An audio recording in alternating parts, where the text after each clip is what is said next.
વાલા દર્શક મિત્રો, ગીરા ગુર્જરી ચેનલના દિશાભ્રમના 67મા મણકામાં હું ડૉક્ટર કેશુભાઈ દેસાઈ આપનું હૃદયપૂર્વક સ્વાગત કરું છું. સુયોગ એવો છે કે જ્યારે હું આ વાત કરી રહ્યો છું ત્યારે સમગ્ર વિશ્વની અંદર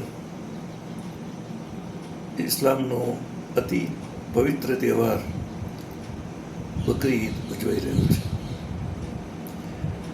આમ ઈદ એટલે બહુ જ પવિત્ર તહેવાર અને રાજી ખુશીનો તહેવાર, મોજ મજા માણવાનો તહેવાર. રમજાન ઈદ આવે છે, એને મીઠી ઈદ કહેવાય છે, અને આ બકરી ઈદ છે એમાં બલી અપાય છે. એના કારણે એ જરા આપણને કમકમાટી ઉપજાવે એ પ્રકારની એક ઉજવણી છે.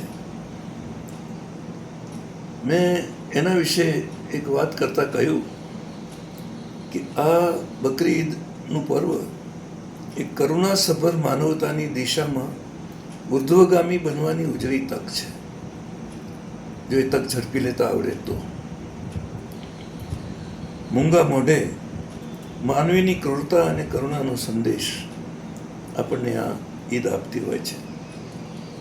સમસ્ત મુસ્લિમ વિશ્વ આખું મુસ્લિમ વિશ્વ પરંપરાપૂર્વક અને શ્રદ્ધાપૂર્વક દર વર્ષે આ તહેવાર ઉજવે છે.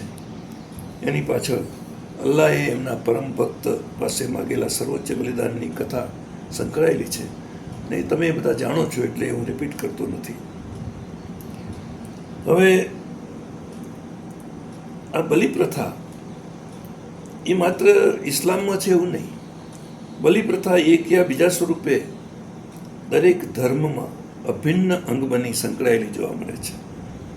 ગ્રીક સંસ્કૃતિમાં, અને ગ્રીક સંસ્કૃતિ તો બહુ જૂની સંસ્કૃતિ છે, ઈસવીસન પૂર્વેની સંસ્કૃતિ છે, તો એની અંદર પણ દેવીને સવાર સાંજ ભોગ આપવો પડતો હતો.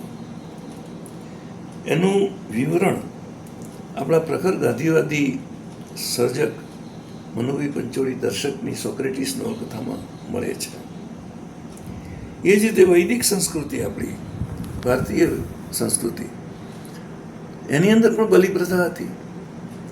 ને એ તો એવી વિચિત્ર બલિપ્રથા હતી કે આખો ને આખો ઘોડો જે વિજય માટે, ચક્રવર્તી થવા માટે છૂટો મૂકવામાં આવેલો હોય, એ જુદા જુદા રાજ્યોમાં ફરે અને જે રાજ્ય, જે રજવાડું એને બાંધવાની હિંમત કરે એની સાથે રાજા, જેને ચક્રવર્તી થવું છે, તે લડાઈ કરતો હતો. લગભગ નાના રજવાડાઓ મોટા રાજાની સામે થવામાં કંઈ મજા નથી એમ સમજતા હતા, એટલે એને વશ થઈ જતા હતા, અને એ રીતે પેલો રાજા ચક્રવર્તી ગણાતો હતો. તો આવો અશ્વમેધ યજ્ઞ ભગવાન રામે પણ કર્યો હતો. અને એવો અશ્વમેધ યજ્ઞ જ્યારે પણ થાય ત્યારે છેવટે ફરતો ફરતો જે ઘોડો પાછો આવે, વિજયી ઘોડો, રાજાનો વિજય ધ્વજ ફરકાવતો ફરકાવતો એ પાછો જ્યારે એ રાજધાનીમાં પ્રવેશ કરે ત્યારે એક બહુ જ મોટો યજ્ઞ યોજાતો હતો. અને એ હવનકુંડની અંદર એ ઘોડાનું બલિદાન આપવામાં આવતું હતું. કટકે કાપીને એના અંગોને એ હવનકુંડમાં હોમવામાં આવતા હતા. કેવી ક્રૂરતા! તો આવી ક્રૂરતા માત્ર અત્યારે આપણે એમ કહીએ કે આ બકરી ઈદના નિમિત્તે જ આપણને જોવા મળે છે, એવું નથી. એ આપણા સનાતન ધર્મમાં પણ હતી જ. અને આપણે એને હોંશે હોંશે એ ગાથાઓને ગાઈએ છીએ કે ભાઈ યુધિષ્ઠિરે રાજસુ યજ્ઞ કર્યો, ભગવાન રામચંદ્રે અશ્વમેધ યજ્ઞ કર્યો, પાંડવોએ પણ પછી અશ્વમેધ યજ્ઞ કર્યો હતો. અરે અશ્વમેધની ક્યાં વાત કરો છો? નરમેધ યજ્ઞ થતા હતા, જેમાં આખો ને આખો માણસ હોમાતો હતો. તો વિચાર તો કરો કે એક માણસને જીવતો હવનકુંડમાં હોમી દેવામાં આવે, કેવી ક્રૂરતા! પરંતુ આપણે એને તારે કે એક ધાર્મિક, એક કર્મકાંડ તરીકે સ્વીકારતા હતા.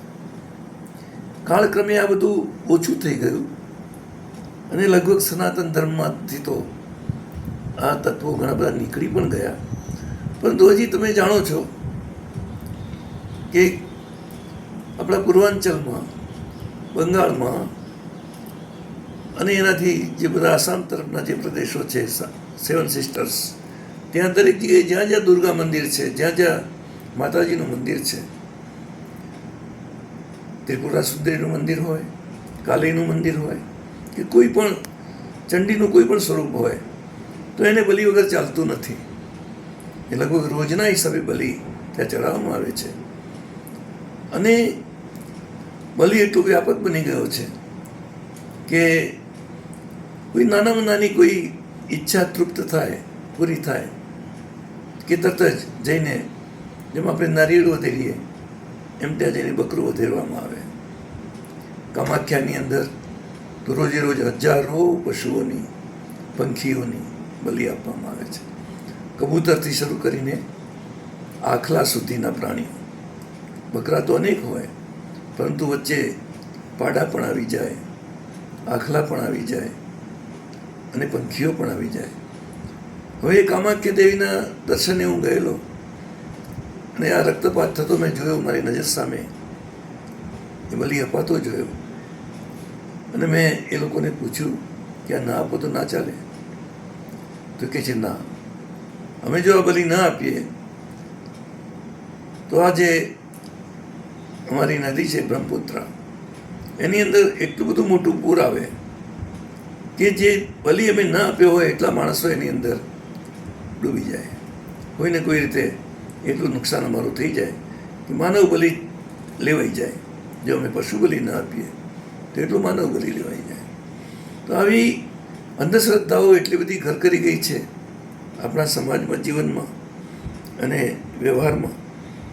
માણસ એટલો ડરપોક છે કે પોતે જીવવા માટે કોઈ નિર્દોષ જીવોનો જીવ લેતા અચકાતો નથી. એટલે મેં હંમેશા આ વસ્તુ મેં જોઈ છે કે આપણે કુદરતનું દોહન તો કરતા જ રહીએ છીએ, પરંતુ કુદરતનો મનુષ્ય પણ એક ભાગ છે. અને એ જ રીતે આ પશુ પંખી અને વૃક્ષો પણ એનો એક ભાગ છે. તો એમને પણ એટલો જીવવાનો અધિકાર છે. હું તો એમ માનું છું કે કીડીથી કુંજર સુધી બધાને જીવવાનો સરખો અધિકાર છે. પરંતુ આપણે બળિયાના 2 ભાગ એમ માનીને ચાલ્યા છીએ અને હંમેશા મોટો જીવ નાના જીવને ખાઈને જીવ્યો છે, એનો ઉપભોગ કરતો રહ્યો છે. આપણે જાણીએ છીએ કે આવી ઘટનાઓ આપણા ત્યાં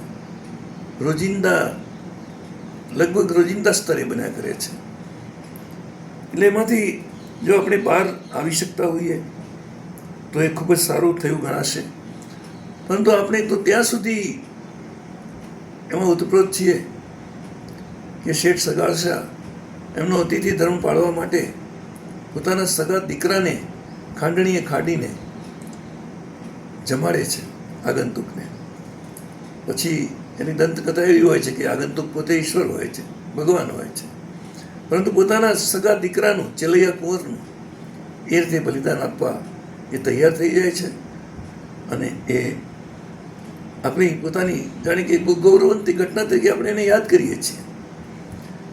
અરે ત્યાં સુધી કે અતિથિ ધર્મ બજાવવા માટે જલા ભગત, વીરપુરવાળા જલારામ, સંત જલારામ, એ પોતાની પત્નીનો ત્યાગ કરે છે. જ્યારે પેલો અતિથિ એમ કહે છે કે હું તો ત્યારે જ જમું તમારા ત્યાં કે જ્યારે તમે મારી માગણી સંતોષો તો જ.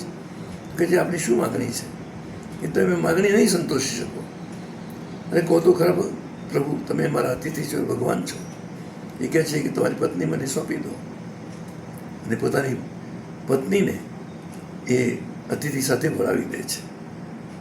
એ પછી જુદી વાત છે કે ચમત્કાર થાય છે.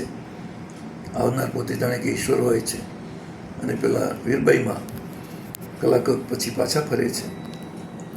તો આ બધી વસ્તુ આપણે ત્યાં બનતી આવી છે, આવી ઘટનાઓ.